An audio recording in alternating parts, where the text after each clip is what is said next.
Hello, thank you for watching. My name is Jerry Pratt. I'm the Economic Development Officer for Clearwater County and lead for David Thompson Country Regional Tourism. And this is a safety video with Rocky Search and Rescue. Jen, could you introduce yourself? I am Jen with Rocky Search and Rescue. I'm on the mountain rescue team and the water team. And Eric? My name is Eric. I'm on the water rescue team and I'm with Rocky Search and Rescue as well. So we're doing a short series of videos talking about safety on different activities within David Thompson Country, Clearwater County, which most of the activity is probably Nordegg, Abraham Lake area, and south along Forestry Trunk Road as well. So this one, we're going to talk about rivers and waterfalls. And I think, Eric, you're going to lead us off here. Yeah, thanks, Jerry. So basically in our neck of the woods, there's a lot of rivers, a lot of waterfalls. They're all beautiful, picturesque. We just ask the public keep in mind a few key points here, and that's the water is cold, it is fast. And that's year round. In winter, it's obviously colder, but right now the water is very cold. River beds and shorelines are very slippery. We do ask continuous supervision of young children if you guys are ever around water bodies like that. And much like at the pool, you want to keep your kids within arm's reach. Rivers can rise quickly with flash floods from rain or snowmelt from miles away. In our area with snowmelt and whatnot, rivers can change over the course of a day. The water office, there's an app called Alberta Rivers you can use to check the snowmelt and what the conditions currently are and flow rates are. And sometimes snow does melt later on in the year. Last year there was a significant snowmelt into late July. Choose your water crossings wisely. Check crossing a creek with water higher than mid-calf can pose a risk and can knock you over into that water. A very important point is do not cross rivers above waterfalls or above rapids.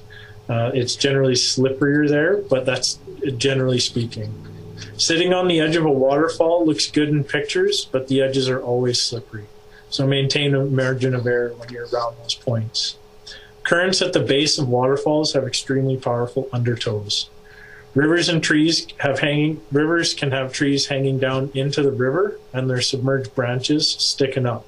These strainers can catch and hold you in place and potentially cause drownings. Log jams drag you under, and sometimes they're strong enough they will damage canoes or kayaks. Inflatable pink flamingos, unicorns, air mattress are not adequate vessels for flowing water. We often see this at the Brierley Rapids coming into Rocky Mountain House. Those are completely unacceptable watercraft for the area. There's a good chance they might puncture and then you're suddenly floating in the water. If you require emergency services, it always helps to know where you are. Get a pin from your phone, have GPS locations, where you parked your vehicle. This information will help Rocky SAR respond and find you faster. We also need to know the injuries, the number of people with you, and the equipment that you have on hand. Mm-hmm. And that's all I got for that. Okay. Just a quick sharing of experiences. I know, like in particular, the North Saskatchewan River. For our section, basically from Nordegg to Rocky, a lot of people that might have experienced the Red Deer River or further east on the North Saskatchewan River, they don't realize how fast the river is up here at the headwaters area or how cold it is. I think it's a real surprise for most people that that water is only sitting at maybe +6, +7 degrees. And it sort of shocks the system.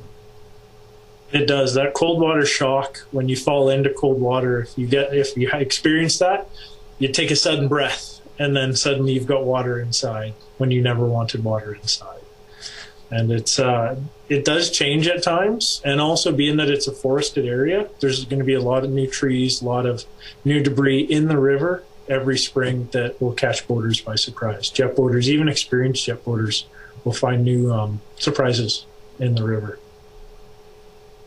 Yeah, Jen, anything you want to add on the rivers? Yeah, well, if you're planning a longer trip on the river, it'd be wise to bring a wetsuit or make sure you have extra layers and stuff in case you do get submerged. Okay. And I always try to encourage people to also use their expertise. We have guides and experts like Frontier Lodge, Gila Ventures, and the Rocky Canoe Club, who actually all have a lot of knowledge and experience on the river.